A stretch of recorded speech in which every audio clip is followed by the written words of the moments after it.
Hi, எல்லாருக்கும் வணக்கம். இன்னைக்கு நம்ம திருவெம்பாவை பாடல் 11 பார்க்க போகிறோம். பார்க்கலாமா?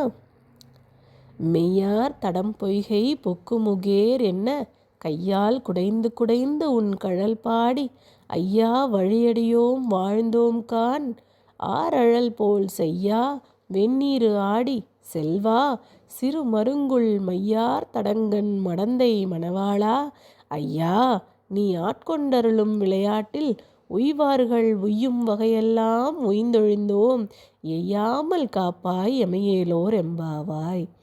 சிவபெருமானே, உன் அடியவர்களான நாங்கள் வண்டுகள் மொய்க்கும் மலர்களை கொண்ட குளத்தில் முகேரென சப்தம் எழுப்பி குதித்து தண்ணீரை குடைந்து நீந்தியபதியே இந்த பாவை நோன்பை நிறைவேற்றி வருவதை நீ அறிவாய்.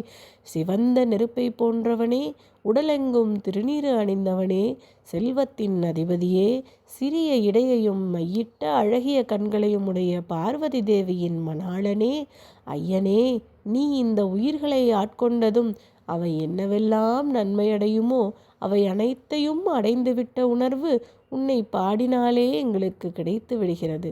இந்த பேரின்ப நிலை மறைந்து விடாமல் என்றும் நிலைத்திருக்க அருள் செய்வாயாக. உலகத்தில் எல்லா உயிர்களையும் இறைவன் ஆட்கொள்ளத்தான் போகிறான். யானையும் சிலந்தியும் பறவைகளும் கூட அவனால் ஆட்கொள்ளப்பட்ட தகவல்களை நாம் படித்திருக்கிறோம், கேட்டிருக்கிறோம். ஆனால் மனிதனுக்கு மட்டுமே அவனை பாடும் வகையில் வாயை தந்திருக்கிறான். பேச திறனற்றிருந்தாலும் மனதிற்குள் படிக்கும் திறனை தந்திருக்கிறான்.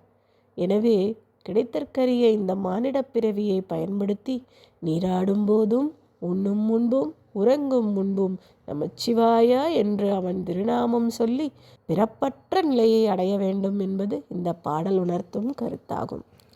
நாமும் பிறப்பற்ற நிலையை அடைவோமா? நன்றி.